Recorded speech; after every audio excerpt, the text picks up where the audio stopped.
What's going on, folks? Ted from Nerd Immersion here, and we're back with even more WizKids unboxing. So this time, I have for you the Pathfinder Battles Bestiary Unleashed marketing box. So you guys are kind of familiar with these. These are sort of the highlights, the best. You know, you can get these individually in booster boxes. They, again, are going to be launching in July as well. They are currently available for pre-order on the WizKids website. It looks for $160. You can get a box of 8 of these minis. There are a total of 47 new encounters, and you can get them in either a standard box or, again, the brick, which is 8 boxes. And yeah, we got kind of these marketing boxes are sort of the hottest titles, if you will, and they give you sort of the best versions or some of the high key, you know, the high priority, high interest, high intrigue minis in here. Usually you get a lot of dragons in these. So if I look at this, again, I'm not familiar too much with Pathfinder monsters, but I know D&D analogs for a lot of these. But I see at least 2 dragons. I see sort of a brass or copper dragon. A white-looking dragon. This looks like an Eton of some kind. Maybe some elemental types. Some really cool-looking space-style creatures. I see some skeletons. Something kind of looks like a Modron, a Pathfinder Goblin, a giant praying Mantis. Some angels, looks like maybe a devil or 2, maybe like whatever their equivalency of Warforged is. Some pretty cool stuff in here, so I'm going to go ahead and get the close cam out, and we're going to take a look at all of these. First up, we have a Goblin War Chanter with a short bow here. These are the Pathfinder Goblins, but all in all, I think this is a pretty solid mini overall. Next up, we have what is called a Arbiter Aeon. This is the one I was saying kind of reminds me of like a Modron. I do like that you can kind of see it is translucent on the top. You can see through it. That's really a nice little effect there, and it's kind of some sort of little mechanical creature there. We have a Grim Reaper, which again could fit a variety of different roles if you're playing a Dungeons and Dragons campaign. And I do think there is some nice detail on this guy here. There we go. Alright, this is a Lich. Again, has a pretty easy D&D analog for it. I like this one a lot. I like that there's even the detail of the written words in the spell book there. Alright, we've got a Mummy Pharaoh, which, again, could just be a regular mummy or a mummy lord, but it's a mummy breathing fire. Again, significantly improved details over the minis we've seen lately, so I'm a big fan of this. We have a Succubus here. And I really like one that they went for kind of like a modest look for her, but I love this sort of like shawl scarf she's got that's translucent wrapped around her like that. Very cool. I'm a big sucker for translucent effects, as you all know. This is an Enforcer Aeon, the one that I thought kind of looked like a Warforged. I guess Aeons are sort of like a arcano-mechanical thing. I like this a lot. Reminds me of characters from Destiny, personally. But we have a Merfolk Warrior. Again, easily translation to Dungeons and Dragons. A little, you know, mermaids in D&D and Merfolk have a little more hair. These guys are bald, but I'm digging the fins and sort of the tendrils coming off of it. I love the detail and the scales on the chest as well, and even like the face details and the head tattoos. Fantastic. And that actually gets us through one more medium-sized mini, and this is a, what is this, an Astral Deva, so some sort of angel creature. So we'll back up a little bit because she's a little bit bigger than the other minis, but you can see she's got this long contract here, the little sigil on it. And she's got her big hammer there, details in the wings, even writing on the back of the scroll. Very nice touch here. I'm going into, oh, sorry, there is one more medium, and it is a Celestial Legionnaire. Looks like some sort of angel guardian. This one I'm not a huge fan of. It reminds me of Goldar from the Power Rangers, honestly. I do like the fire sword, though. That's a nice little touch. But I do feel like all of the gold just kind of blobs together, and I would like a little more definition in the color, but it's still a solid mini overall.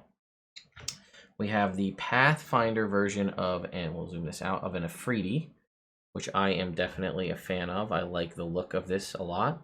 And again, I also, again, a benefit for these is if you want slightly different looks, two classic monsters that you use in either Pathfinder or D&D, you can feel free to dive into these. Freedies exist in Dungeons and Dragons as well as Pathfinder, and I really like the fire effect off the sword. She's got like actual highlighted and low lighted hair. The armor is really neat. I'm digging this a lot. This could obviously also work as some sort of devil or demon, or maybe even an Oni. I like that quite a bit. This is a Custa Demon. Again, some sort of demonic style character here.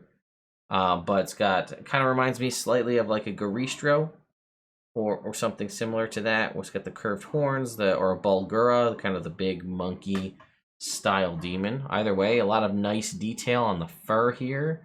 The fists, the horns, even the face, the mouth, the teeth, very well done. We have our giant mantis, which we don't have stats for in D&D, but I think we should get giant bug stats. I'm really digging this. I've been a big, bug insect guy as well, so I'm actually looking to start raising praying mantises soon. So that's pretty cool for me. I'm really digging that. This one is kind of like a Slender Man guy. It's a Quillant. I imagine the Qua is probably for the, I was going to say Qua for 5 limbs, but it has 6 limbs. And it's some sort of Stranger Things terrifying nightmare fuel creature with 3 legs and 3 arms with long claws and no real facial features. Even though it doesn't have that, it still gets the point across that it's terrifying. And yeah, it gives me, it could easily be a Slender Man style replacement. This is a Etten here. It says flails on the bottom as well, as you can see. This particular Etten is wielding dual wielding flails here, which I really like. The chains coming off here. Dual flails on that side and one kind of big one. It looks like it's a cauldron held by 4 separate chains on the bottom. Very cool. And even the little stitching, the details and the outfits and the hair, it's just so nice compared to some of the stuff we've seen lately. Celestial Defender. Again, I'm not really digging the Celestial's gold because it's all gold, but it's not bad. There's a little detail there on the shield. I like the kind of filigree along the arm that's basically just a lance, which is pretty cool. All right. We have, what is this? This was what I thought was originally. This is a Shaitan. This actually was originally what I had thought was an Afridi.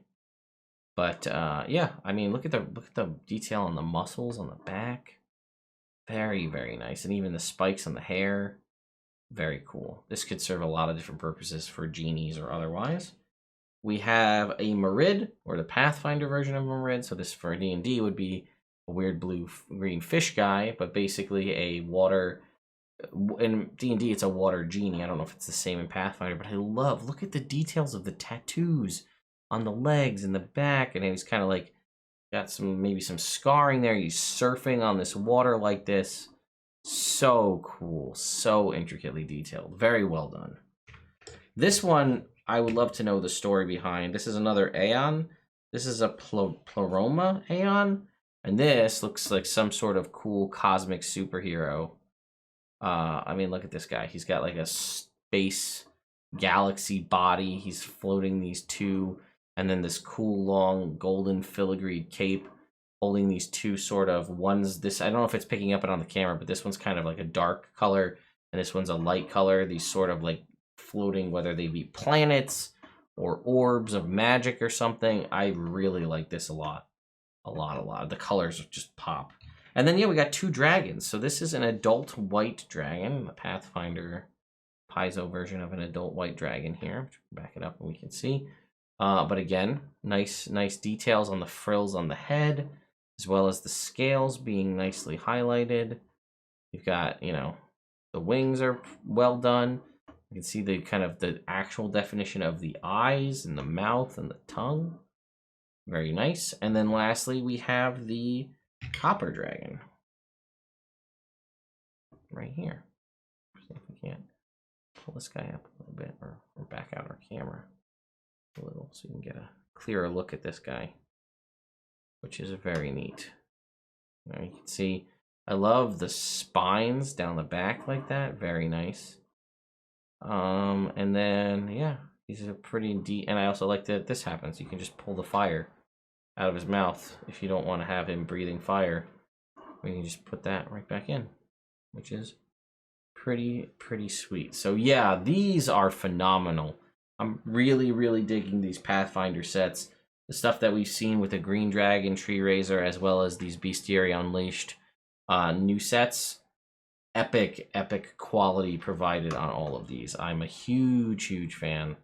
I would love to see, and you know, this is WizKids as well, right? That's something to consider, right? It's WizKids does D&D and they do Pathfinder minis. I don't even think we're gonna be able to fit them all on here, but they're so cool. So you know that they can do the quality.